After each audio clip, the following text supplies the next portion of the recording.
السلام عليكم ورحمة الله. إن الحمد وعليكم لله السلام. والصلاة والسلام على من لا نبي بعده وعلى آله وصحبه أجمعين. দূরে এবং কাছের দেশ এবং প্রবাসে যে যেখান থেকে আমাদের আজকের আয়োজনটি দেখছেন এবং দেখবেন, সবাইকে আল আমরাইন ইনস্টিটিউট থেকে মোবারকবাদ জানাচ্ছি। সম্মানিত ভিউয়ার্স, বরকতময় রমাদান প্রত্যেক দিন মূল্যবান এই শিরোনামে আল আমরাইন টিভি আয়োজিত আল আমরাইন ইনস্টিটিউট নিবেদিত মাহে রমাদানের নিয়মিত ধারাবাহিক প্রোগ্রামের আজকে তৃতীয় রমাদানের আলোচক হিসেবে আমাদের মাঝে উপস্থিত হয়েছেন শায়েখ আবু বুশরা তাসনিম রমজান আলী সাহেব, সহকারী শিক্ষক, দারুল হুদা মাদ্রাসা বগুড়া এবং সম্মানিত খতিব, রামেশ্বরপুর তেজপাড়া জামে মসজিদ। সম্মানিত ভিউয়ার্স, আমাদের সম্মানিত আলোচকের আজকের বিষয় ইলম অর্জনের গুরুত্ব। আমাদের সম্মানিত আলোচককে আমাদের আল আমরাইন ইনস্টিটিউটের পক্ষ থেকে মোবারকবাদ জানাচ্ছি, স্বাগত জানাচ্ছি এবং তার নেক হায়াত কামনা করছি। সম্মানিত ভিউয়ার্স, এই পর্যায়ে আজকের আমাদের নির্দিষ্ট বিষয় ইলম অর্জনের গুরুত্ব এবং এর সার্বিক বিষয়াবলী নিয়ে আলোচনা পেশ করার জন্য আজকের সম্মানিত অতিথি শায়েখ আবু বুশরা তাসনিম রমজান আলী সাহেবকে বক্তব্য পেশ করার জন্য বিনয় অনুরোধ করছি।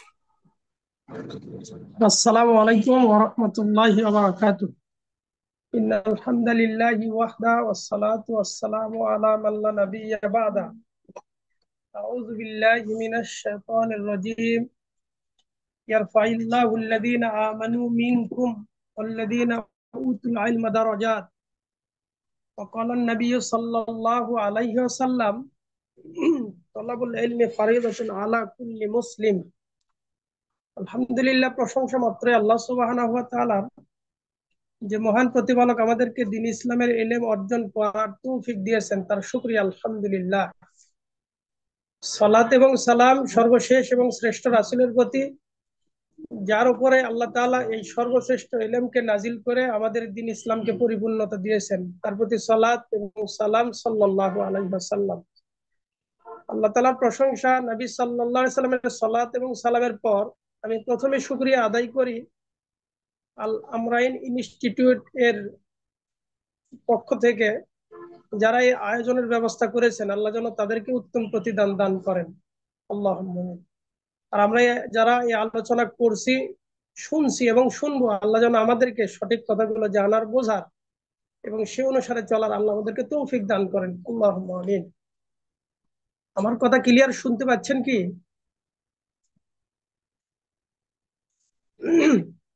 আলহামদুলিল্লাহ, আল আমরাইন ইনস্টিটিউটের পক্ষ থেকে আমাকে আলোচনার বিষয় দেওয়া হয়েছে ইলম। ইলম সম্পর্কে 4টি বিষয়: 1, ইলম অর্জনের গুরুত্ব; 2, ইলম শিখার উৎস; 3, ইলম অনুযায়ী আমল না করার ক্ষতি; এবং 4, কাদের কাছ থেকে ইলম নেওয়া যাবে এবং কাদের কাছ থেকে ইলম নেওয়া যাবে না।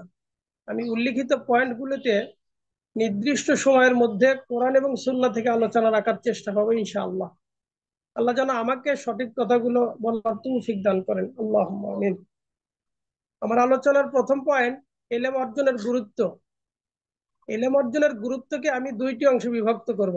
1, ইলমের গুরুত্ব এবং তাৎপর্য। ইলমের গুরুত্ব এবং তাৎপর্য অনুধাবনে আমরা সর্বপ্রথম যে বিষয়টা পাই সেটা হলো, আল্লাহ তাআলা সর্বপ্রথম যে ওহী নাজিল করেছেন নবী মুহাম্মদ সাল্লাল্লাহু আলাইহি সাল্লামের উপরে হীরা গুহায়, সেটা হলো ইকরা বিসমি রাব্বিকাল্লাযী খলাক। তুমি পড়ো তোমার পালনকর্তার নামে, যিনি তোমাকে সৃষ্টি করেছেন। উল্লিখিত আয়াত দিয়ে সর্বপ্রথম যে বিষয়টি আমরা পাই সেটা হলো আল্লাহ তাআলা তার আসমানি ওহির মাধ্যমে প্রথমে সালাতকে ফরজ করেননি, না জাকাতকে ফরজ করেছেন, না হজ, না সিয়াম। আল্লাহ তাআলা প্রথমে ইকরা বলেছেন, পড়ো। তার মানে পড়া এমন একটা বিষয় যেটা পড়তে হয় যে কোনো ব্যাপারেই। ইমাম বুখারী রাহিমাহুল্লাহ তার কিতাবুল ইলমে সহিহুল বুখারীতে তিনি একটি অধ্যায় রচনা করেছেন, বাবুল ইলমি ক্বাবলাল কওলি ওয়াল আমাল। প্রত্যেকটি কথা এবং কর্মের পূর্বে এলেম আবশ্যিক, এলেম লাগবেই। এলেম ছাড়া কোনো কথা বলা, এলেম ছাড়া কোনো কর্ম সম্পাদন করা এটা অসম্ভব। এটা জাহেলিয়াতের ভিত্তিতে হবে। এজন্য এলেম অর্জন করা আল্লাহ তাআলা আমাদের জন্য অবধারিত বিষয় করে দিয়েছেন, ফরজ করে দিয়েছেন। যেটা আল্লাহ তাআলার সর্বপ্রথম ঘোষণা, ইকরা বিসমি রাব্বিকাল্লাযী খালাক, পড়ো তুমি তোমার পালনকর্তার নামে যিনি তোমাকে সৃষ্টি করেছেন।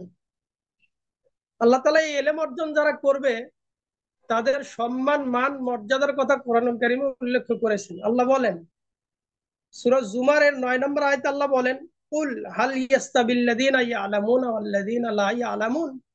হে নবী আপনি বলেন, যারা যারা জানে এবং যারা জানে না তারা কি সমান? আল্লাহ তাআলা এখানে প্রশ্ন করলেন।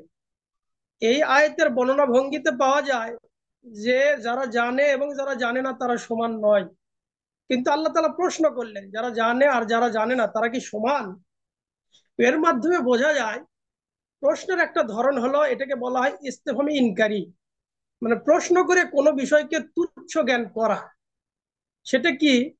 এটা সবারই জানা যে যারা জানে এবং যারা জানে না তারা সমান নয়, কিন্তু প্রশ্ন করা হলো যারা জানে আর যারা জানে না তারা কি সমান? এটা প্রশ্ন করে যারা জানে না তাদেরকে নিম্ন শ্রেণীর এটা উল্লেখ করা হলো। এখানে আল্লাহ তাআলা যারা জানে তাদের একটা মান মর্যাদার কথা উল্লেখ করলেন।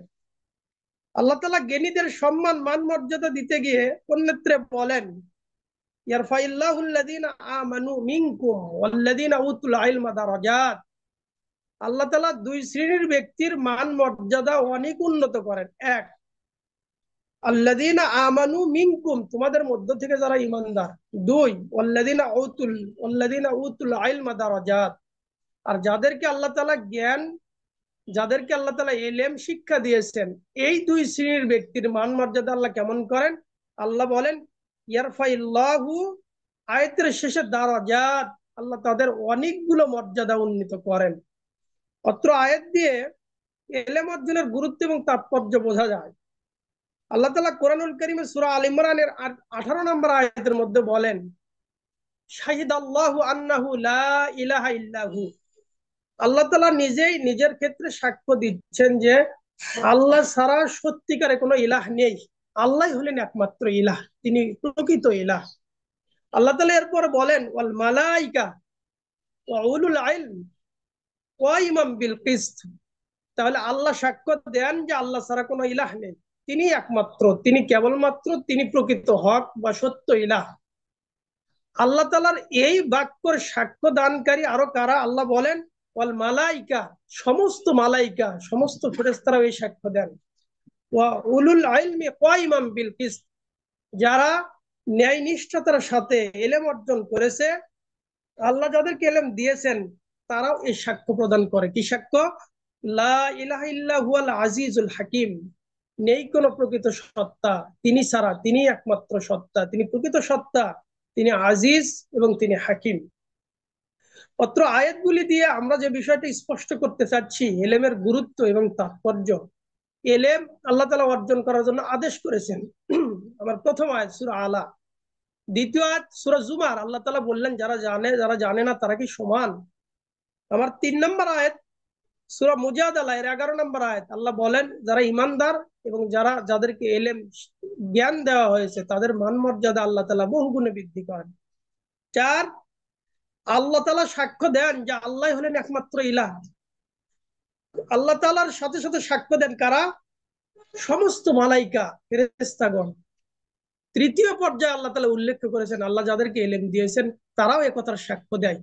অত্র আয়াত দিয়ে কথা প্রমাণিত হয় যে একটা সর্বশ্রেষ্ঠ বাক্য লা ইলাহা ইল্লাল্লাহ, লা ইলাহা ইল্লাহু, আল্লাহ ছাড়া প্রকৃত কোনো ইলাহ নেই, এই কথার সাক্ষ্য দেয়। আল্লাহ তাআলা 3 শ্রেণীর কথা উল্লেখ করেছেন। এক, আল্লাহ নিজে সাক্ষ্য দেন। 2, সমস্ত মালাইকা সমস্ত ফেরেশতা সাক্ষ্য দেন। 3, বান্দার মধ্য থেকে যারা, মানুষের মধ্য থেকে যারা জ্ঞানী সম্প্রদায় তারা সাক্ষ্য দেন। অত্র আয়াতেও এলেমের গুরুত্ব এবং তাৎপর্য অনুধাবন হয়।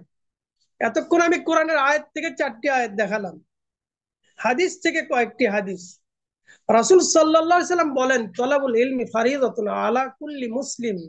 এলেম অর্জন করা, দ্বীনের জ্ঞান অর্জন করা প্রত্যেকটি মুসলিমের উপর ফরজ। এটা আবশ্যিক বিষয়। এটা এরকম নয় যে একটা পরিবারে 5 জন সদস্য থাকবে, 5 জনের মধ্যে যে কোনো একজন শিক্ষা করলেই হবে, এটা এমন নয়। দ্বীনের ইলম অর্জন করা, রাসূল সাল্লাল্লাহু আলাইহি সাল্লাম বলেন, আলা কুল্লি মুসলিম, মুসলিম যে দাবি করবে, যে নিজেকে মুসলিম মনে করবে, এরকম প্রত্যেক ব্যক্তিকে এলেম অর্জন করা নবী সাল্লাল্লাহু আলাইহি সাল্লাম ফরজ করে দিয়েছেন। অবশ্যই তিনি আল্লাহর পক্ষ থেকে ছাড়া কোনো কথা বলেন না, তিনি আল্লাহ তাআলার পক্ষ থেকে ফরজ করে নিয়েছেন। এলেমের গুরুত্ব এবং তাৎপর্য ফজিলতে নবী সাল্লাল্লাহু আলাইহি সাল্লাম বলেন, আনাস রাদিয়াল্লাহু আনহু থেকে বর্ণিত, তিনি বলেন যে নবী সাল্লাল্লাহু আলাইহি সাল্লাম বলেছেন, মান খারাজা ফি তালাবিল ইলম ফাহুয়া ফি সাবিলিল্লাহ হাত্তা ইয়ারজি। যে ব্যক্তি এলেম অর্জনের জন্য রাস্তায় বের হবে, সে এলেম অর্জনের জন্য যখনই কোনো পথে বের হবে, ফাহুয়া ফি সাবিলিল্লাহ, সে যেন আল্লাহর রাস্তাতেই রয়েছেন। কতক্ষণ? হাত্তা ইয়ারজি, যতক্ষণ না সে ফিরে আসবে। সে এলেম অর্জনের জন্য যতক্ষণ পর্যন্ত এলেম অর্জনের পথ পন্থা অবলম্বন করবে, সে যেন আল্লাহর রাস্তাতেই রয়েছেন। হাদিস তিরমিজি, আবু দাউদ, তিরমিজি সহ অন্যান্য কিতাবে বর্ণিত হাদিসে আলেমদের ফজিলতে নবী সাল্লাল্লাহু আলাইহি সাল্লাম দীর্ঘ হাদিস বর্ণনা করেছেন। আলেমের ফজিলতে নবী সাল্লাল্লাহু আলাইহি সাল্লাম বলেন, মান সালাকা তরিকা ইয়ালতাবিসু ফিহি ইলমা। কেউ যদি কোনো পথ অবলম্বন করে, যেই পথে সে অর্জন করতে চায় ইলম, সালাকাল্লাহু বিহি তরিকাম মিন তুরুকিল জান্নাহ, আল্লাহ তাআলা তার জন্য জান্নাতের পথ সমূহকে সহজ করে দেবেন। এলেমের গুরুত্ব এবং তাৎপর্য অত্র হাদিসের এই অংশ দ্বারা প্রমাণিত হয় যে যারা এলেম অর্জনের জন্য কোনো পথে যাবে, আল্লাহ তাআলা এই পথ অবলম্বন করার কারণে তাকে জান্নাতের পথ সমূহ আল্লাহ তাআলা সহজ করে দেবেন। নবী সাল্লাল্লাহু আলাইহি সাল্লাম আরো বলেন, যখন কোনো আলেম এলেম অর্জনকারী ব্যক্তি রাস্তা দিয়ে অতিক্রম করে, তখন ফেরেশতা মালাইকাগণ তাদের নূরের পাখাগুলো বিছিয়ে দেয়। নূরের পাখার উপর দিয়ে এই এলম অর্জনকারী ব্যক্তি পদচারণ করতে থাকে। এমনকি আলেমের ক্ষেত্রে নবী সাল্লাল্লাহু আলাইহি সাল্লাম বলেন, ওয়াইনাল আলিমা লা ইস্তাগফিরু লাহু মান ফিস সামাওয়াত ওয়া মান ফিল আরদ। আলেমের জন্য ইস্তিগফার করতে থাকে, ক্ষমা প্রার্থনা করতে থাকে, আসমানে যা কিছু রয়েছে তা, জমিনে যা কিছু রয়েছে তা, জমিনে যারাই রয়েছেন, আসমানে যারাই রয়েছেন। ওয়াল হাইতানু ফি জাওফিল মা, এবং পানির ভিতরে অবস্থানরত যে সমস্ত মাছ, কীট পতঙ্গ যা কিছু রয়েছে, সকলে কি করে? লা ইস্তাগফিরু লাহ, ইলম অর্জনকারী ব্যক্তির জন্য ক্ষমা প্রার্থনা করতে থাকে। নবী সাল্লাল্লাহু আলাইহি ওয়াসাল্লাম আরো বলেন, ইন্না ফাদলাল আলিম আলাল আবেদ, একজন আলেম ব্যক্তির মর্যাদা, শ্রেষ্ঠত্ব একজন সাধারণ ইবাদতকারী ব্যক্তির উপরে কেমন? কাফাদলিল কমারি লাইলাতুল বদরি আলা সাইরিল কাওয়াকিব, পূর্ণিমার রাতে সমস্ত তারকারাজির উপরে চাঁদের মর্যাদা যেমন, চন্দ্রের মর্যাদা যেমন, আলেমের মর্যাদা তেমন। নবী সাল্লাল্লাহু আলাইহি ওয়াসাল্লাম অন্য হাদিসে আলেম এবং একজন ইবাদতকারী ব্যক্তির পার্থক্য তাকে জিজ্ঞাসা করা হলো, আল্লাহর নবী, একজন আলেম আর একজন আবেদ, এই দুই ব্যক্তির মধ্যে পার্থক্য কেমন? নবী সাল্লাল্লাহু আলাইহি ওয়াসাল্লাম বললেন, ফাজলুল আলিম আলাল আবেদ, আলেমের শ্রেষ্ঠত্ব আবেদের উপরে কেমন? কাফাদলি আলা আদনাকুম, আমি নবী মুহাম্মদ সাল্লাল্লাহু আলাইহি ওয়াসাল্লামের আমার মর্যাদা তোমাদের সাধারণ জনগণের উপরে যেমন, ঠিক অনুরূপ ভাবে একজন আলেমের মর্যাদা তোমাদের সাধারণ জনগণের চাইতেও এতদূর উচ্চ মর্যাদায় সে আলেম পেতে থাকে। মানে একজন আবেদ যে ইবাদত গুজার, ইবাদত করে, কিন্তু তার ভিতরে ইলম, বিদ্যা বুদ্ধি এত বেশি নেই। আর একজন আলেম, আবেদ এবং আলেমের পার্থক্য, নবী সাল্লাল্লাহু আলাইহি ওয়াসাল্লাম বলেন, সাধারণ জনগণ উম্মাদ তাদের থেকে নবী মুহাম্মদ সাল্লাল্লাহু আলাইহি ওয়াসাল্লামের শ্রেষ্ঠত্ব যেমন, সাধারণ জনগণের তুলনায় আলেমের মর্যাদা ঠিক অনুরূপ। অত্র হাদিসগুলি দ্বারা আমি এলেমের গুরুত্ব এবং তাৎপর্য এভাবে বলতে চাচ্ছি যে এলেম যা সাধারণ মানুষ এবং আলেমের মধ্যে একটা আকাশ এবং জমিনের পার্থক্য নিয়ে এসে দেয়। এলেমের মর্যাদার কারণে আল্লাহ তাআলা তার সম্মান মর্যাদা বাড়িয়ে দেন। এটা হলো এলেমের গুরুত্ব এবং তাৎপর্য। আমি এলেমের গুরুত্ব এবং তাৎপর্যের দ্বিতীয় পয়েন্টকে তিনটি অংশে বিভক্ত করব। এক, এলেম কতটা গুরুত্বপূর্ণ, এই মর্মে তিনটা কথা। এক, আমরা জানি ইমান বা ইসলাম ভঙ্গের কারণ হলো 10টি। এই 10 কারণের একটি কারণ হলো আল ইয়ারাজু আন দীনিল্লাহ, আল্লাহর দিন বিমুখ জীবন যাপন করা। লা ইয়াতাআল্লামুহু ওয়া লা ইয়ামালু বিহি, এই দিনের জ্ঞান অর্জন না করা এবং এই জ্ঞান অনুসারে না চলা। তাহলে জ্ঞান অর্জন যদি না থাকে, তাহলে আপনার আমার ইমান নষ্ট হয়ে যাবে, ইসলাম নষ্ট হয়ে যাবে। কেন? আমার কাছে যদি জ্ঞান, বিবেক, এল না থাকে, তাহলে একসময় এমন হবে যে আমি দিন ধর্ম ইসলামের বিধিবিধান গুলো বুঝবো না, এগুলোর মান মর্যাদা বুঝবো না। তাই ইসলাম ভঙ্গের 10 কারণের 10 নম্বর কারণ যে আল ইয়ারাদ আন দীনিল্লাহ লা ইয়াতাআল্লামুহু ওয়া লা ইয়ামালু বিহি, আল্লাহ তাআলার দিন সম্পর্কে না জানা, দিনের জ্ঞান অর্জন না করা এবং এই জ্ঞান অনুসারে না চলা ইমান ভঙ্গের কারণ। এক। 2 নম্বর, আমরা যখন মারা যাব, তখন পৃথিবীর সমস্ত মানুষ 2 অংশে বিভক্ত হয়ে যাবে। রাসূল সাল্লাল্লাহু আলাইহি সাল্লামের ভাষায় আল আব্দুল মুমিন ওয়াল আব্দুল ফাজের, এক মুমিন শ্রেণীর ব্যক্তি আর এক হলো পাপী শ্রেণীর ব্যক্তি। তো মুমিন শ্রেণীর ব্যক্তিকে যখন কবরে রাখা হবে, তখন কবরের পরিস্থিতি এক। আর যখন ফাজের, বেঈমান, কাফের, মুশরিক, যারা ইমানদার নয়, যারা পাপী, তাদের পরিস্থিতি আর এক রকম। আমরা জানি যে কবরে 3টা প্রশ্ন করা হবে। এক, মান রব্বুক, তোমার রব কে? 2, মা দিনুক, তোমার দিন কি? 3 নম্বর প্রশ্ন, মাহাদার রজুল আল্লাযী বুইসা ফীকুম, এই ব্যক্তিকে যাকে তোমাদের মধ্যে প্রেরণ করা হয়েছিল, মানে মুহাম্মদ সাল্লাল্লাহু আলাইহি সাল্লাম। 3টা প্রশ্ন যখন করা হবে, তখন ইমানদার ব্যক্তি যদি হয়, সে ইমানের ভিত্তিতে, এলেমের ভিত্তিতে 3 প্রশ্নের উত্তর দেবে। তাকে বলা হবে মান রব্বুক, সে বলবে রব্বি আল্লাহ। তাকে বলা হবে মা দিনুক, সে বলবে দীনি আল ইসলাম। মা হাজার রজুল আল্লাযী বুইসা ফীকুম, এই ব্যক্তিকে যাকে তোমাদের মধ্যে প্রেরণ করা হয়েছে। তখন সে যথাযথ উত্তর দেবে যে হুয়া রাসূলুল্লাহ সাল্লাল্লাহু আলাইহি সাল্লাম, তিনি হলেন মুহাম্মদ সাল্লাল্লাহু আলাইহি ওয়াসাল্লাম। প্রিয় দ্বীনি মুসলিম ভাই বোন, অত্র 3টি প্রশ্নের উত্তর কারা দিতে পারবে? যারা এই 3 প্রশ্নের উত্তর দিতে পারবে, তাদেরকে চতুর্থ আরেকটি প্রশ্ন করা হবে। চতুর্থ প্রশ্ন কি? মা ইলমুক, তোমার জ্ঞান কি? তুমি যে প্রশ্নগুলোর উত্তর দিচ্ছ, তুমি যে প্রশ্নগুলোর উত্তর দিতে পারলে, তো তুমি তোমার কোন জ্ঞান, কোন এলেম, কোন বিদ্যার বলে তুমি এই উত্তরটা দিলে? তখন সে বলবে করাতু কিতাব আল্লাহ, আমি আল্লাহর কিতাব পড়েছি। ও আমানতু বি, আমি এই কিতাবের প্রতি বিশ্বাস স্থাপন করেছি। ও সাদ্দাকতু, এবং আমি এই কিতাবকে সত্যায়ন করেছি। এলেম, এটাই হলো এলম। এই এলম, আল্লাহ তাআলার কোরআন পাঠের এলম, এই এলম যদি না থাকে, তাহলে এই প্রশ্নগুলোর উত্তর দেওয়া যাবে না। এলেম, এখান থেকে বোঝা যায় এলেম অর্জনের গুরুত্ব এবং তাৎপর্য কত। যদি আমাদের এলম না থাকে, যদি এলেমের ভিত্তিতে আমল না থাকে, যেটা আমার পরবর্তী পয়েন্টে আসবে, যে এলেমের ভিত্তিতে আমল না করার পরিণতি বা ক্ষতি, যদি আমাদের এলম না থাকে, তাহলে এই প্রশ্নের উত্তরগুলো আসবে না। আমরা যদি আল্লাহর কিতাব না পড়ি, আল্লাহর কিতাব অধ্যয়ন না করি, আল্লাহর কিতাব অনুযায়ী আমাদের জ্ঞান, বিবেক, বিচার বিশ্লেষণ যদি না থাকে, তাহলে তো আমরা কিয়ামতের দিন এটা বলতে পারবো না যে করাতু কিতাব আল্লাহ। কবরে যখন আমাদেরকে চতুর্থ প্রশ্ন করা হবে, মা ইলমুক, তোমার এলম কি, তোমার জ্ঞান কি, তোমার প্রশ্নের উত্তরের উৎস কোথায়, তখন সে বলবে করাতু কিতাব আল্লাহ, আমি আল্লাহর কিতাব পড়েছি। ও আমানতু বিহি, আমি এই কিতাবের প্রতি বিশ্বাস স্থাপন করেছি। ও সাদ্দাকতু, এবং আমি এটাতে সত্যায়ন করেছি। যখন সেভাবে উত্তর দিয়ে দেবে, এরপরে কবরে তার জন্য জান্নাতের বিছানা বিছিয়ে দেওয়া হবে, তার পোশাক, জান্নাতের পোশাক পরিয়ে দেওয়া হবে। কবর থেকে জান্নাত পর্যন্ত একটা রাস্তা, একটা দরজা খুলিয়ে দেওয়া হবে। সে কবর থেকে জান্নাতের সংযোগ তখন থেকেই পেয়ে যাবে। আর যদি ব্যক্তি বেঈমান, কাফের হয়, পাপী হয়, সে বলবে হা হা লা আদরি। আরবিতে হলো হা হা, বাংলাতে এটার স্বাভাবিক অর্থ হলো হাই হাই, আমার হলো কি যে আমি উত্তর দিতে পারি না। উল্লিখিত কবরে 3টা প্রশ্নের উত্তরের উৎস হলো এল, যেটা আল্লাহ তাআলার কিতাব, এই কিতাবের জ্ঞান অর্জন করা।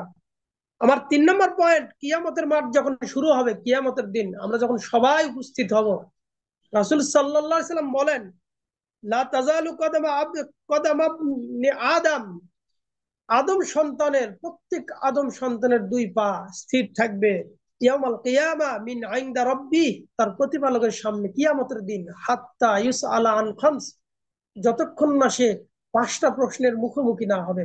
পাঁচটা প্রশ্ন করা হবে, পাঁচটা প্রশ্নের উত্তর দেবে, এরপরে সে সামনে পেছনে ডানে বামে নড়তে পারবে, এছাড়া সে নড়তে পারবে না। রাসূল সাল্লাল্লাহু আলাইহি ওয়াসাল্লাম বলেন, লা তাজালু কদামা কদাম আবনে আবদিন কদাম আবনে আদম, আদমের দুই পা নড়বে না, আদম সন্তানের দুই পা নড়বে না, স্থির থেকে যাবে দুই পায়ের উপরে, উলঙ্গ অবস্থায় তাকে দাঁড়িয়ে থাকতে হবে। পাঁচটি প্রশ্নের এক, তার পুরো জীবনের হিসাব বুঝিয়ে দিতে হবে। দুই, বিশেষ করে তার যৌবনকাল। তিন, তার অর্থ কোন পথে উপার্জন করেছে। চার, সে কোন পথে অর্থ ব্যয় করেছে। পাঁচ, রাসূল সাল্লাল্লাহু আলাইহি ওয়াসাল্লাম বলেন, আমার আলোচনার পয়েন্ট যেহেতু এখানে, রাসূল সাল্লাল্লাহু আলাইহি ওয়াসাল্লাম বলেন, ওয়া মাযা আমিলা ফিমা আলিম, সে এলেম অনুসারে আমল করেছে কিনা, এই প্রশ্ন তাকে কিয়ামতের দিন করা হবে। উল্লিখিত তিনটি বর্ণনা দিয়ে দেখালাম এলেমের গুরুত্ব এবং তাৎপর্য। যদি এলেম না থাকে তাহলে ঈমান ভঙ্গের কারণ। যদি এলেম না থাকে কবরে তিনটা প্রশ্নের উত্তর আসবে না। যদি এলেম না থাকে, এলেমের ভিত্তিতে আমল না থাকে, তাহলে কিয়ামতের মাঠ বড়ই কঠিন, বড়ই জটিল কঠিন পরিস্থিতি আসবে। তাহলে আমার এতক্ষণের আলোচনায় আমি যেটা স্পষ্ট করতে চাচ্ছি যে এলেমের গুরুত্ব এবং তাৎপর্য, এলেমের গুরুত্ব এবং তাৎপর্যকে আমি দুই অংশে বিভক্ত করেছি। এখন আমি আপনাদের সামনে আলোচনা করব এলেমের শিখার উৎস কি। আমার আলোচনার দ্বিতীয় পয়েন্ট, এলেম আমরা কোথা থেকে শিখবো। এলেম শিখার আমি তিনটা পয়েন্টে আলোচনা করব। এলেম শিক্ষা অর্জনের তিনটা পয়েন্ট: এক, কোরআনুল কারীম; দুই, হাদিস, রাসূল সাল্লাল্লাহু আলাইহি সাল্লামের মুখ নিঃসৃত বাণী, তার কর্মপন্থা, তার দৈনন্দিন আচার ব্যবহার; তিন, বিশেষজ্ঞ আলেমদের অভিমত। এই তিনটা স্থল থেকে আমরা এলেম অর্জন করব। এর প্রথম স্থল হলো কোরআনুল কারীম, যেটা এলেমের মূল উৎস।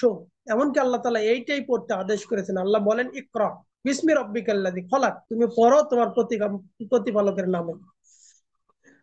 আল্লাহ তাআলা সূরা মুহাম্মাদের 24 নম্বর আয়াতের মধ্যে বলেন, আফালা ইয়াতাদাব্বারুনাল কুরআন আম আলা কুলুবিন আকফালুহা, তারা কি কোরআন নিয়ে গবেষণা করবে না, চিন্তা ভাবনা করবে না, নাকি তাদের অন্তর তালাবদ্ধ, তাদের অন্তর সীমাবদ্ধ, তালাবদ্ধ লেগে আছে, তারা কি কোরআন নিয়ে গবেষণা করবে না?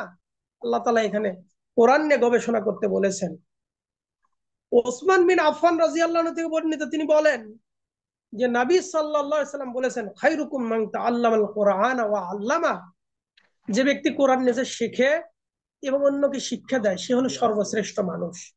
তাহলে মানুষদের মধ্যে সর্বশ্রেষ্ঠ মানুষকে যদি প্রশ্ন রাখা হয়, তাহলে এই প্রশ্নের উত্তর নবী মুহাম্মদ সাল্লাল্লাহু আলাইহি সাল্লাম বলেন, হাদিস সহিহ বুখারী, বুখারীর হাদিসে নবী সাল্লাল্লাহু আলাইহি সাল্লাম বলেন, খায়রুকুম মান তাআল্লামাল কুরআন ওয়া আল্লামা, তোমাদের মধ্যে শ্রেষ্ঠ হলো সে যে নিজে কোরআন শেখে এবং অন্যকে শিক্ষা দেয়। তাহলে কোরআন নিজে শেখা, অন্যকে শিক্ষা দেওয়া, এলেম এর মূল উৎস, প্রধান উৎস হলো কোরআনুল কারীম, যেটা শিক্ষা দিলে ভালো মানুষ হওয়া যায়, ভালো মানুষ হওয়া যায়। রাসূল সাল্লাল্লাহু আলাইহি সাল্লামের হাদিস এলেম শিক্ষার দ্বিতীয় উৎস। কেন? আল্লাহ তাআলার যে এলম কোরআনুল কারীম, এই কোরআনুল কারীমের এলম নবী মুহাম্মদ সাল্লাল্লাহু আলাইহি সাল্লামের উপরে নাজিল হয়েছে। সুতরাং এই এলেমের গুরুত্ব এবং তাৎপর্য, এই এলেমের মূল অনুধাবনযোগ্য বিষয়, এটা নবী মুহাম্মদ সাল্লাল্লাহু আলাইহি সাল্লাম ভালো বুঝবেন। আজ থেকে 1400 বছর পূর্বে নবী সাল্লাল্লাহু আলাইহি সাল্লামের উপরে কোরআনুল কারীম নাজিল হয়েছে। তিনি ভালো বোঝেন যে কোন আয়াতের অর্থ কি, কোন আয়াতের প্রেক্ষাপট কি। এখন যদি কেউ নতুন করে এসে বলে যে এই আয়াত এই বিষয়ে, তাহলে এটা চলবে না। কেন? কোরআনের ব্যাখ্যা দেবেন নবী মুহাম্মদ সাল্লাল্লাহু আলাইহি সাল্লাম, তার সমসাময়িক যারা সাহাবী ছিলেন তারা ব্যাখ্যা দেবেন, যেটা আমার আলোচনার 3 নম্বর পয়েন্টে আসবে। 2 নম্বর পয়েন্ট, নবী সাল্লাল্লাহু আলাইহি ওয়াসাল্লামের হাদিস। কেন? আল্লাহ তাআলা কোরআনুল কারীমে নবী সাল্লাল্লাহু আলাইহি ওয়াসাল্লামের চরিত্রের সার্টিফিকেট দিয়ে বলেন, ওমা ইয়ানতিকু আনিল হাওয়া ইন হুয়া ইল্লা ওয়াহয়ু ইউহা। নবী সাল্লাল্লাহু আলাইহি ওয়াসাল্লাম এমন, তিনি তার নফস, তার প্রবৃত্তি থেকে কোনো কথা বলতেন না। তিনি বলতেন কোনটা? ইন হুয়া ইল্লা ওয়াহয়ু ইউহা, তিনি যা বলতেন সব ওহী, ওহীর ভিত্তিতে কথা বলতেন। সূরা নজম এর 3 এবং 4 নম্বর আয়াত, সূরা হাক্কা এর 44 থেকে 48 নম্বর আয়াতের মধ্যে দুইটি বিষয়ের সত্যায়ন হয়: এক কোরআনুল কারীম, দুই নবী মুহাম্মদ সাল্লাল্লাহু আলাইহি ওয়াসাল্লাম। আল্লাহ তাআলা বলেন, ওয়ালাউ তাকাওয়ালা আলাইনা বাদাল আকাবিল, যদি নবী মুহাম্মদ সাল্লাল্লাহু আলাইহি সাল্লাম আমার নামে কোরআন হিসেবে কোনো কথা চালিয়ে দিত, লা আখাযনা মিনহু বিল ইয়ামিন, তাহলে আমি তার ডান হাতকে চেপে ধরতাম। সুম্মা লাকাতানা মিনহুল ওয়াতিন, এরপর তার কণ্ঠনালী কেটে দিতাম, তার গ্রীবাদেশ কেটে দিতাম। মূল যে অংশ, যেটা দিয়ে রক্তের সাপ্লাই হয়, রক্তের চলাচলের মাধ্যমে মানুষ বেঁচে থাকে, রক্তনালী, প্রধান রক্তনালী, অস্তিত্বের মূল শিরা বুঝাতে যে রক্ত বলা হয় সেটাকে ওয়াতিন বলা হয়।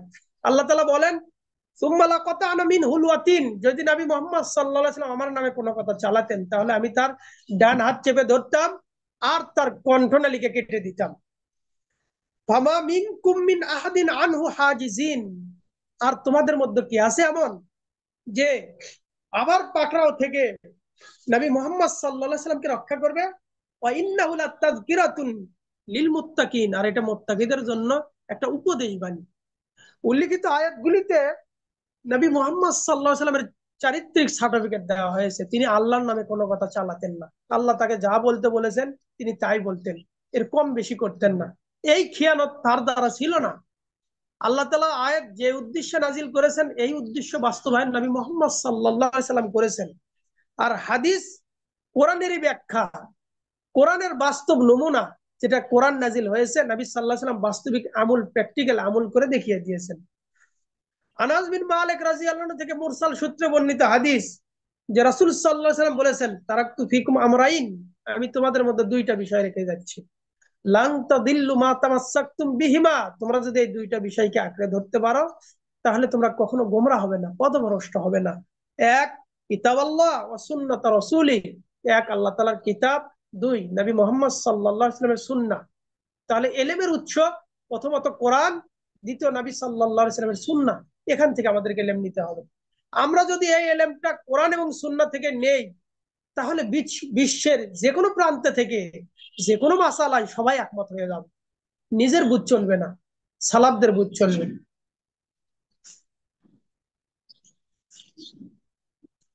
সালাফদের বুঝ, আমার কথা শুনতে পাচ্ছেন কি?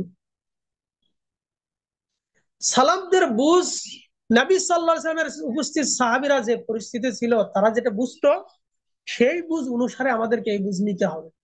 তাহলেই আমরা সঠিক এল পাবো, সঠিক জ্ঞান পাবো।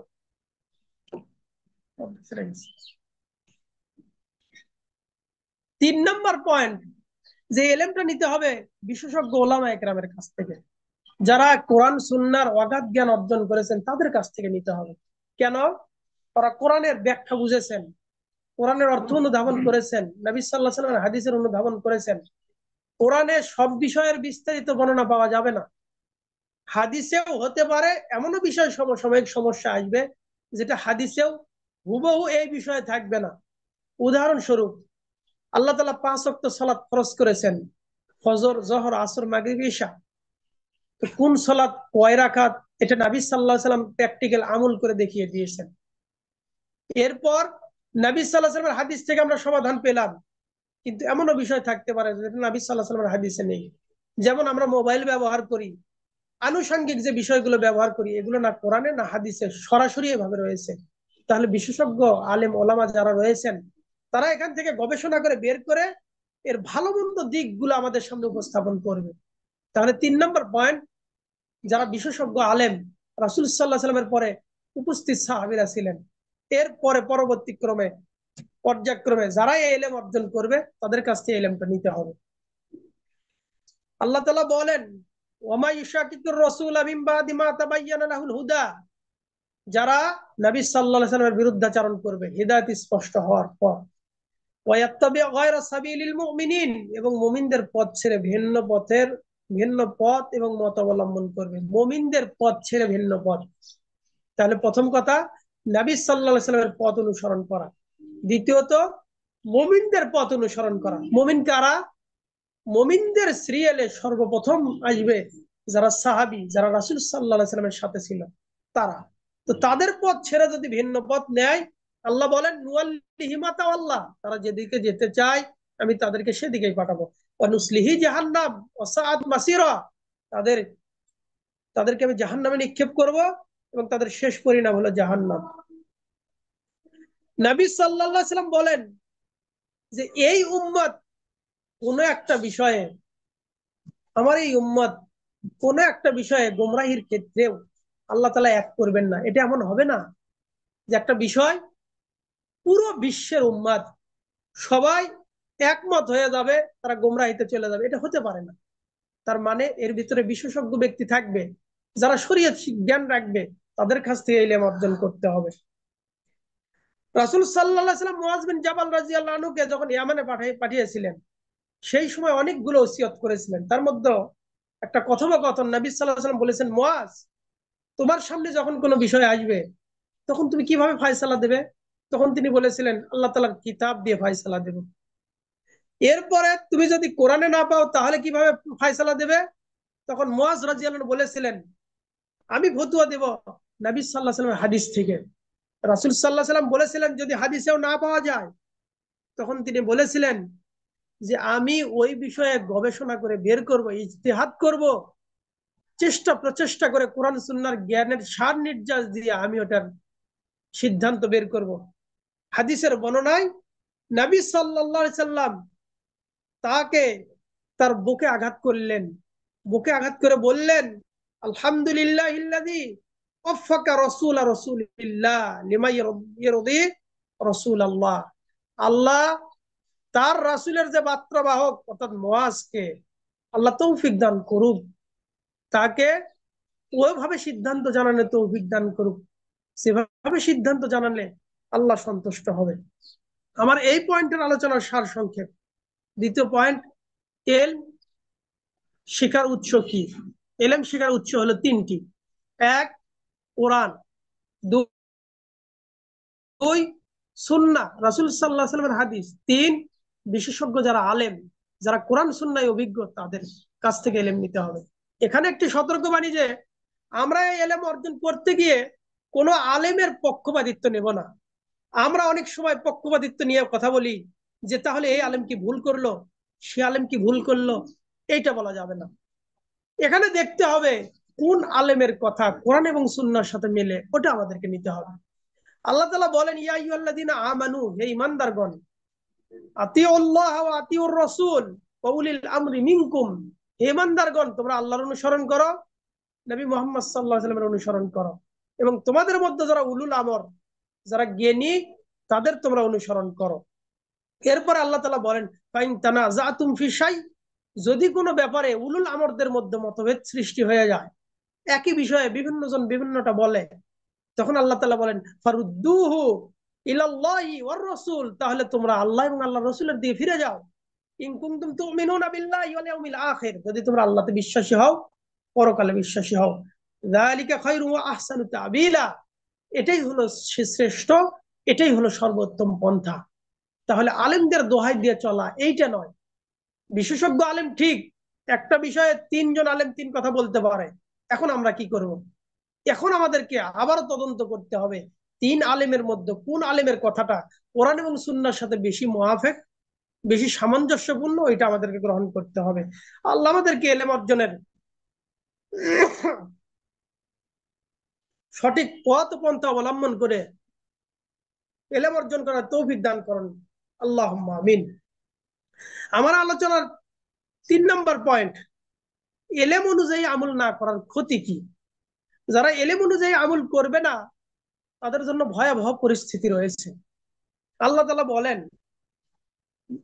আল্লাহ তাআলা সূরা সফের মধ্যে বলেন, ইয়া আইয়ুহাল্লাযীনা আমানু লিমা তাকুলুনা মা লা তাফআলুন, হে ঈমানদারগণ, নিজে যা করো না তা অন্যকে বলো কেন? হে ঈমানদারগণ, কথা আটকে যাচ্ছে। হে ঈমানদারগণ, নিজে যা করো না ওটা বলো কেন?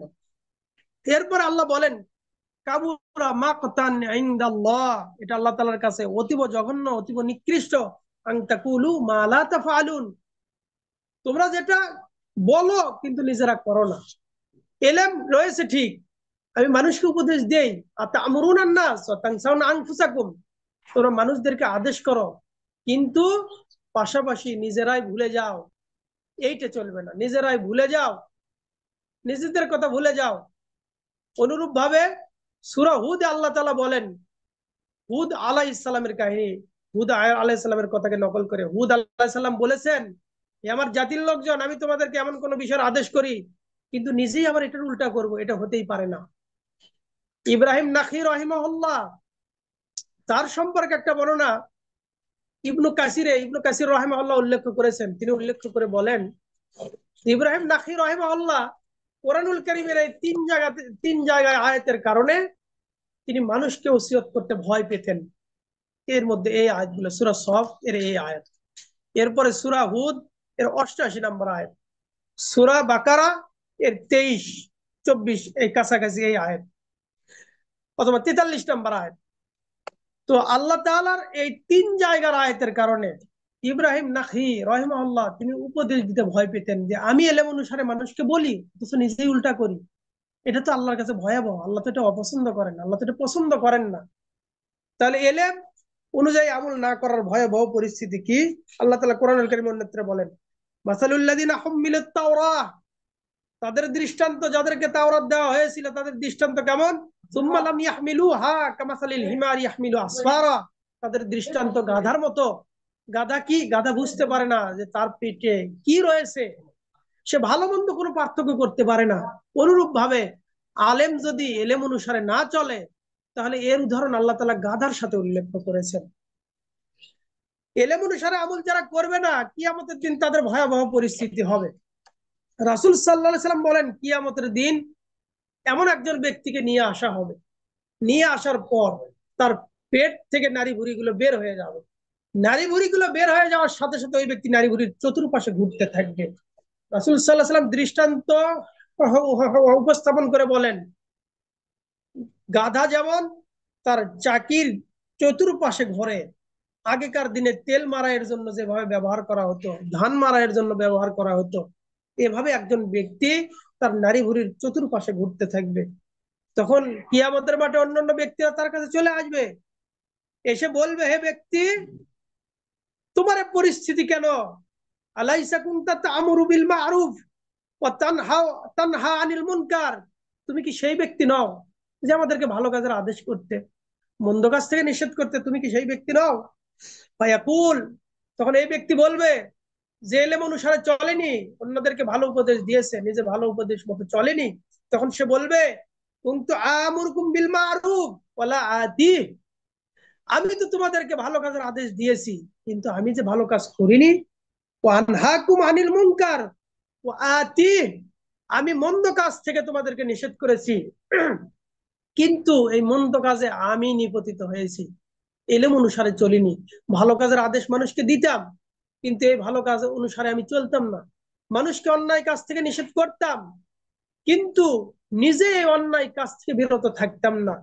তাহলে এলেম অনুসারে না চলার ভয়াবহ পরিস্থিতি রয়েছে। আবু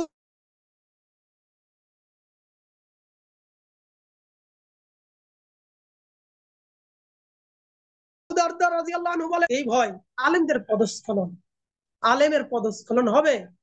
যারা এলেম অর্জন করবে কিন্তু এলেমের অনুসারে চলবে না, তাদের পদস্খলন হবে।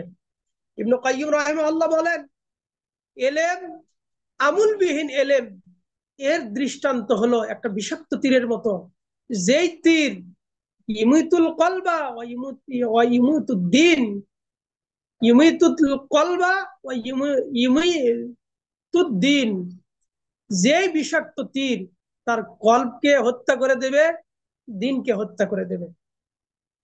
দিনী মুসলিম ভাই বোন, এলেম অর্জন করা জরুরি এবং এই এলেম অনুসারে চলাও জরুরি। এলেম অনুসারে না চলার গুরুত্ব এবং তাৎপর্য অনুধাবনে হাসান বসরি রাহিমাহুল্লাহ বলেন, শয়তান মানুষকে এই দিকে উৎসাহিত করে, যদিও সে ইলম অর্জন করে, কিন্তু ইন্না শাইতান ইয়াসআ আইয়াকতাসিবাল ইনসানু ইলমা, শয়তান এটা করে যে মানুষ ইলম অর্জন করবে, ওয়ালা ইয়ামালু বিহি, কিন্তু পাশাপাশি সে ইলম হিসেবে চলবে না, এই দিকে শয়তান উদ্বুদ্ধ করে। প্রিয় দিনী মুসলিম ভাই বোন, এলেম অর্জন করা ফরজ, এই এলেম অনুসারে চলাও অনুরূপ আবশ্যিক বিষয়। যদি এভাবে চলা না হয় তাহলে এর জন্য ভয়াবহ পরিস্থিতি রয়েছে। আল্লাহ আমাদেরকে যতটুকু এলেম দিয়েছেন, আল্লাহ যেন এই এলেমের যথাযথ ব্যবহার করে আল্লাহ আমাদেরকে তৌফিক দান করেন। আল্লাহ আমিন। আল্লাহ আমাদের ভুল ত্রুটির ঊর্ধ্বে আমরা নই, তাই আমরা আমাদের প্রয়োজনীয় এলেম যেন অর্জন করতে পারি, আল্লাহ সে তৌফিক দান করেন। নবী সাল্লাল্লাহু আলাইহি সাল্লাম তিরমিজির হাদিসে বলেন, নবী সাল্লাল্লাহু আলাইহি ওয়াসাল্লাম দোয়া করতেন, আল্লাহুম্মা আনফানি বিমা আল্লামতানি ওয়া আল্লিমনি মা ইয়ানফাউনি ওয়া জিদনি ইলমা। নবী সাল্লাল্লাহু আলাইহি ওয়াসাল্লাম দোয়া করতেন যে আল্লাহ, আল্লাহুম্মা আনফানি বিমা আল্লামতানি, আল্লাহ আপনি আমাকে যে ইলম শিখিয়ে দিয়েছেন এই ইলম দ্বারা আমাকে উপকৃত করেন, ওয়া আল্লিমনি মা ইয়ানফাউনি, এবং আপনি আমাকে ওই ইলম শিক্ষা দেন যে ইলম দ্বারা আমার উপকার হবে, ওয়া জিদনি ইলমা, আল্লাহ আমার জ্ঞানকে বৃদ্ধি করে দেন। হাদিস তিরমিজি। আল্লাহ তাআলা কোরআনুল কারীমে সূরা তাহাতে বলেন, অকুর রব্বি জিদনি ইলমা, হে নবী আপনি বলেন যে আল্লাহ আমার ইলমকে বৃদ্ধি করে দেন, আমার ইলমকে বাড়িয়ে দেন।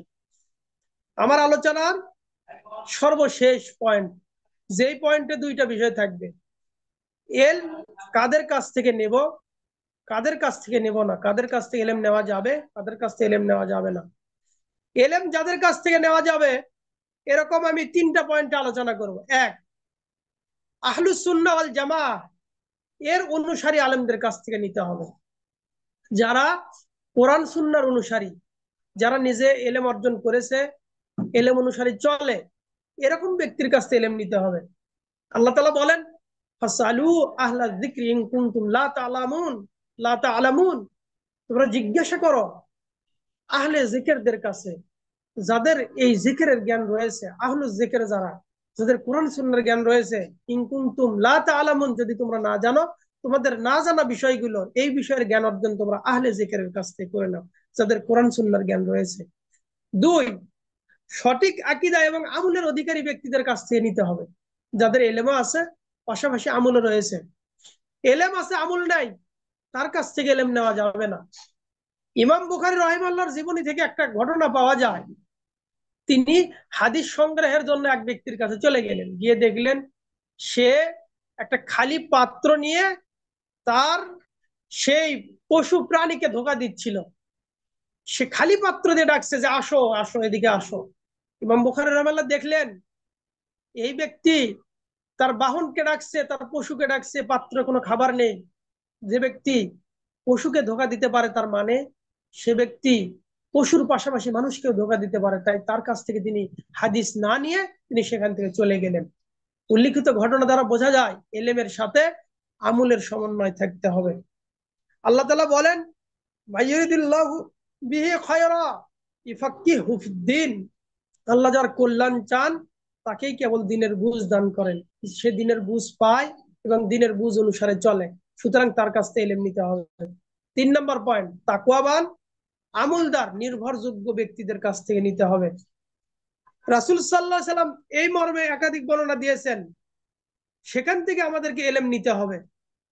যারা কোরআন সুন্নাহর জ্ঞানী, কোরআন সুন্নাহর জ্ঞানে বিজ্ঞ, কোরআন সুন্নাহর জ্ঞানে প্রসিদ্ধ এবং কোরআন সুন্নাহর জ্ঞান মাফিক যাদের জীবনে বাস্তবায়ন রয়েছে, যারা কোরআন সুন্নাহর জ্ঞানকে সমাজে প্রতিষ্ঠা করার চেষ্টা প্রচেষ্টা করে, তাদের কাছ থেকে আমাদের ইলম নিতে হবে।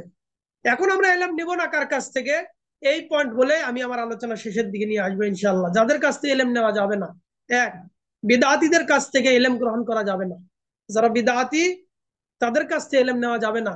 যারা দিন ধর্মকে বিকৃত করে উপস্থাপন করে, তারা কোরআন সুন্নাহর জ্ঞান দিবে ঠিক, কিন্তু কোরআন সুন্নাহর বুঝটা ভিন্ন ভাবে দেবে। অবাক করা কথা, এই সমাজে এমনও মানুষ পাওয়া যায় যারা কোরআন সুন্নাহ দিয়ে তাদের ভ্রান্ত মতবাদের দলিল দেয়। এক শ্রেণীর পীরতন্ত্র নামে যারা চলছে, তারা বলে যে আল্লাহ তাআলা বলেন লা তাকরাবুস সালাহ, তোমরা সালাতের নিকটবর্তী হয়ে না। পরের অংশ তারা বাদ দিয়ে বলে ওয়া আনতুম সুকারা, আল্লাহ তাআলা বলছেন নিশাগ্রস্ত অবস্থায় সালাতের নিকটবর্তী হয়ে না, কিন্তু তারা বলে সালাতের নিকটবর্তী হয়ে না। সূরা হিজরের আয়াত দিয়ে তারা দলিল দেয়, আল্লাহ তাআলা বলেছেন ওয়াবুদ রব্বাকা হাত্তা ইয়াতিয়াকাল ইয়াকিন, তোমরা ইয়াকিন আসা পর্যন্ত ইবাদত করতে থাকো। তারা মানে তারা বলে ইয়াকিন মানে বিশ্বাস, বিশ্বাসে আসা পর্যন্ত ইবাদত লাগবে, আল্লাহর আনুগত্য করতে লাগবে, বিশ্বাস এসে গেলে আর তাদের ইবাদত লাগবে না। অথচ নবী সাল্লাল্লাহু আলাইহি সাল্লাম তার জীবদ্দশা থেকে শুরু করে মৃত্যু পর্যন্ত তিনি তার পুরো জীবন আল্লাহর ইবাদতে কাটিয়েছেন, আল্লাহর নাফরমানি করেননি। তাহলে তার ইমান কি ত্রুটি ছিল? আল্লাহ তাআলা তার প্রতি ইমানের আয়াত দিচ্ছেন, বিধিবিধানের আয়াতগুলো দিচ্ছেন, তারা নবী সাল্লাল্লাহু আলাইহি ওয়াসাল্লামের ইমানের কি কমতি ছিল? যারা নবী সাল্লাল্লাহু আলাইহি ওয়াসাল্লামের মুহাব্বতের নামে, ইসলামের নামে কথা বলে, আর বলে আল্লাহ বলেছেন ওয়া আবুদ রাব্বাকা হাত্তা ইয়াতিয়াকাল ইয়াকিন, ইয়াকিন আসা পর্যন্ত তোমরা ইবাদত করো। তার মানে ইয়াকিনের অর্থ এখানে বিশ্বাস নয়, ইয়াকিনের অর্থ হলো মৃত্যু, যেটা আল্লাহ তাআলা সূরা মুদ্দাসসিরের মধ্যে স্পষ্ট করেছেন। তারা সমালোচনা করত, অকুন্না নাকুযু মাল খায়িদিন হাত্তা আতান আল ইয়াকিন, তাদের মৃত্যু আসা পর্যন্ত। সুতরাং ইয়াকিন মানে বিশ্বাস নয়, ইয়াকিন মানে মৃত্যু, নিশ্চিত বিষয়।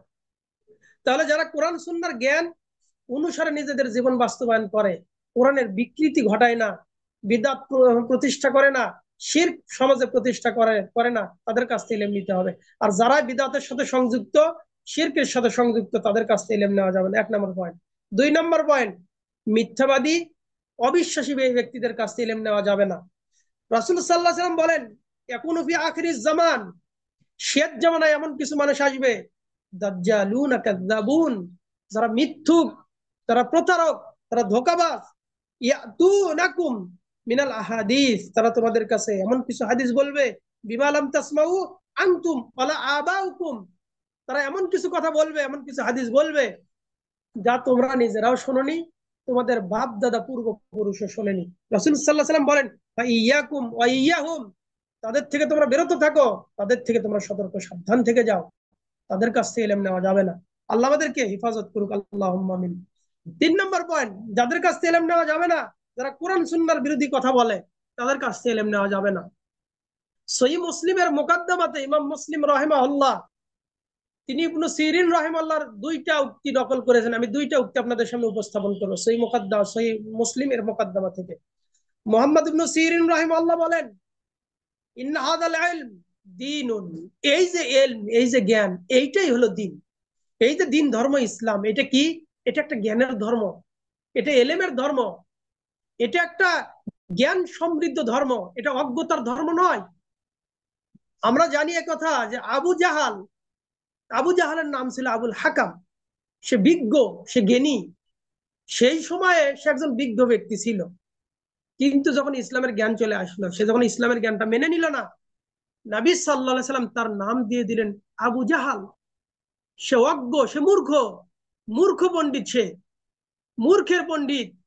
সে ছিল আবুল হাকাম, জ্ঞানী বিজ্ঞ, কিন্তু বর্তমান পরিস্থিতির কারণে, ইসলাম ধর্মের জ্ঞান মেনে না নেওয়ার কারণে সে এখন আবু জাহাল, সে অজ্ঞ, সে মূর্খ, মূর্খ হিসেবে পরিগণিত হয়ে গেল। সম্মানিত দ্বীনি মুসলিম ভাই বোন, ইবনে সিরিন রাহিমাহুল্লাহ বলেন, ইন্না হাযাল ইলমা দীনুন, এই যে ইলম, এই যে জ্ঞান, এটাই হলো দ্বীন। ফানজুরু আম্মান তাকুযুনা দীনাকুম, সুতরাং তোমরা তদন্ত করো, তোমরা যাচাই বাছাই করো, তোমরা বিশ্লেষণ করো যে তোমরা কার কাছ থেকে তোমাদের দ্বীন শিখবে, দ্বীনের ইলম শিখবে, দ্বীনের জ্ঞান শিখবে। ইবনে সিরিন রাহিমাহুল্লাহর এই উক্তির পরে আরেকটা উক্তি ইমাম মুসলিম রাহিমাহুল্লাহ নকল করেন। তিনি বলেন, ইবনে সিরিন রাহিমাহুল্লাহ বলছেন যে হাদিস একসময় বলা হতো, কিন্তু এই হাদিস তদন্ত করা হতো না। কিন্তু দেখা গেল যে তারা হাদিসের নামে, রাসূল সাল্লাল্লাহু আলাইহি ওয়াসাল্লামের নামে মিথ্যা কথা ছড়ানো শুরু করে দিল। যখন এরকম ফিতনা শুরু হয়ে গেল, তখন তারা হাদিসের সনদ চাইলেন।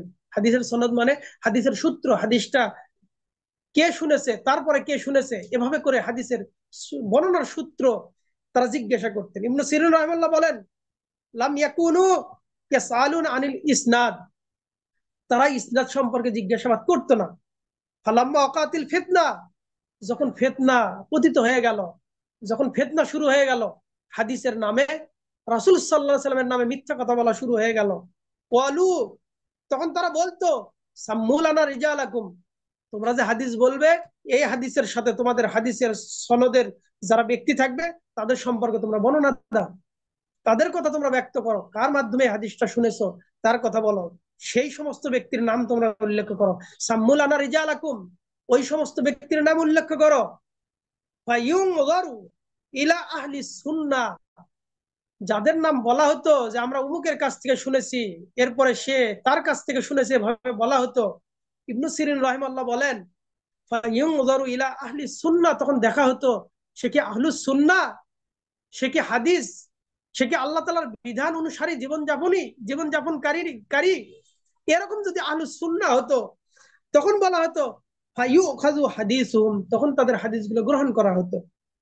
ওয়া ইউনযারু ইলা আহলিল বিদআহ, এরপরে যদি তারা আহলুল বিদআহ হতো, বিদআতের অনুসারী হতো, ফালা ইউখাযু হাদিসুহুম, তখন তাদের হাদিস আর গ্রহণ করা হতো না। প্রিয় উপস্থিত দ্বীনি মুসলিম ভাই বোন, যারা আলোচনা শুনছেন, পরবর্তীতে শুনবেন, দ্বীন ইসলামের ইলম অর্জন করা এটা জরুরি বিষয়।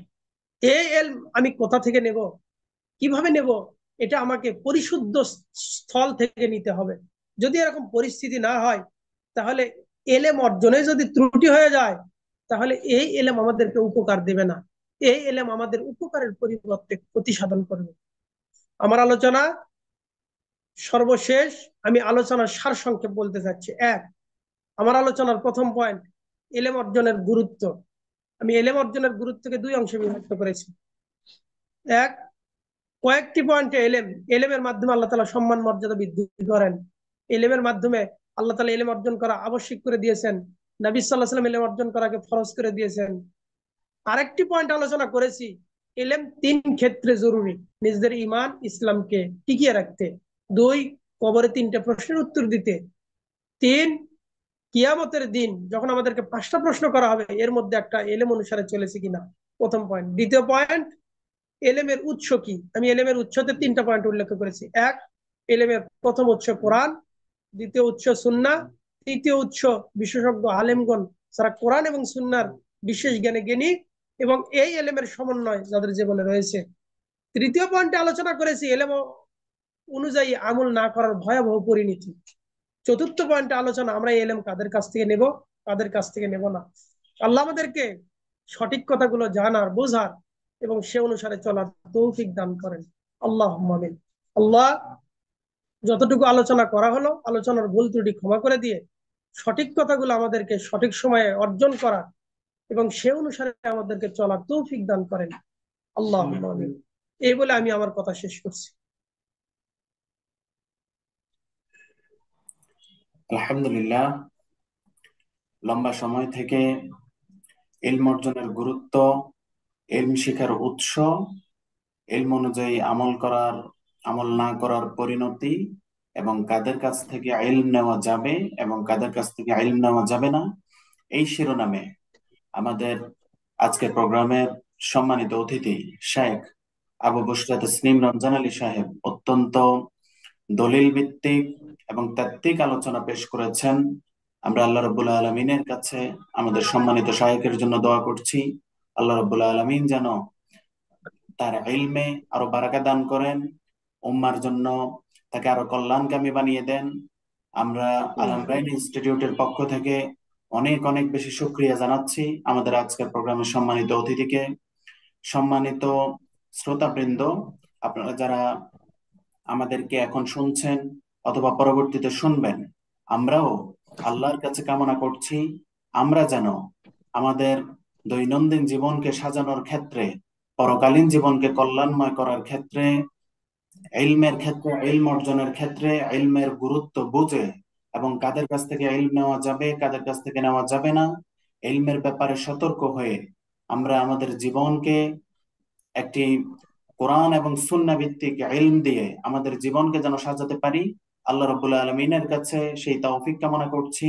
সেই সাথে কাফারাতুল মাজলিসের দোয়া পড়ে আমরা আজকের প্রোগ্রাম এখানেই শেষ করছি।